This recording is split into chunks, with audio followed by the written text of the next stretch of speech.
One of the worthy projects of the Philippine Medical Association is to encourage children to participate in the health service through health skills and information. Let us hear the report of Yana Dormitorio. After 1 month of intensive training from licensed physicians, selected grades 4 and 5 students of Guagua Elementary School are confirmed as Bulilit health workers of the community. 1969, nung ako po ay grade 1, ako po ay graduate po, ako po ay produkto ng isang public school doon sa Tyson Elementary School kung saan ko in-start itong Bulilit Health Workers. Nung grade 1 po ako at the age of 7, ako po ang tumitingin sa aking mga klase. Ako po ang nag-examine ng kanilang mga kuko. Madumi ang kuko, hindi pwede pumasok ng klase. Kung hindi naligo, hindi pwede isusumbong ko po sa teacher. Kaya po ako po ay muling papasok sa classroom kasi check po namin ang kanilang ang kalinisan ng mga bata na kaklase namin. At the age of 10 po, tinuruan na po ako ng aking kapatid na doktor, isang anesthesiologist po siya ngayon, kung paano kumuha ng blood pressure.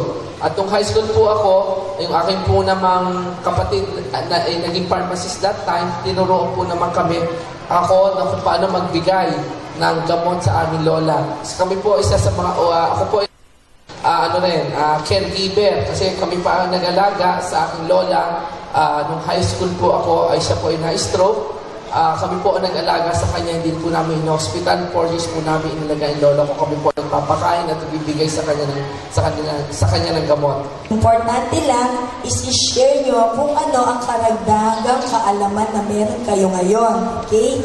Bilang mga Bulilit health workers, kayo ngayon ay mga little doctors na. So, congratulations! Graced by no less than the National President of the Philippine Medical Association, the graduates in a simple ceremony received their certificates of completion, badges, and are enrolled in the list of national roster of Bulilit Health Workers Foundation. So, dalawa lamang ang aking mensahe na aking ibilin sa inyo. Ang ating pagtanim ng mga punong kahoy upang maging malinis ang ating hangin na nilalanghap natin. At pangalawa, na hindi tayo pumasok sa masamang bisyo ng paninigarilyo. In cooperation with the Philippine Association's Bulilit Health Workers Foundation, this unique training program is provided by the Pampanga Doctors Association, supervised and closely monitored by the trainers who themselves are once Bulilit health workers. Actually, being the overall course director ng Child Bulilit Health Workers Training, since the first batch, malaking fulfillment sa aming mga doktor ang makapag-impart ng knowledge sa mga batang grade 4 at grade 5 para maging functional sila in terms of health awareness. Sa mga bata, nagkakaroon sila ng kids empowerment. Lalo silang mas parang nagiging mature, so capable sila of disseminating information regarding sa health.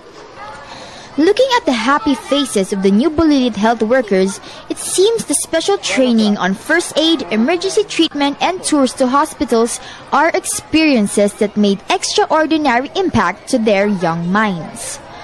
Armed with their newly acquired health skills and service-oriented values, the new breed of Bulilit doctors embrace the responsibility of being at hand. The opportunity calls for their attention. Kapag po nagkasakit po yung pong nanay ko po, gagamitan ko po, halimbawa po, kukuha po ako ng isa pong panyo po. Tapos po, lalagay ko po sa isang palanggana po. Tapos po, kukuha po ako ng alcohol at saka po tubig. Ituturo ko po yung natutunan ko dito sa bahay, sa mga kaibigan ko o kaya po sa mga kaklase namin. Yung pong kung may nangyari man po, may alam po akong gawin para malunasan o malaman po kung ano po yun. What better way to encourage young minds to community service than to expose them to relevant activities that shall one day pave the way to their future endeavor? This is Yana Dormitorio for News at 1 Junior Edition.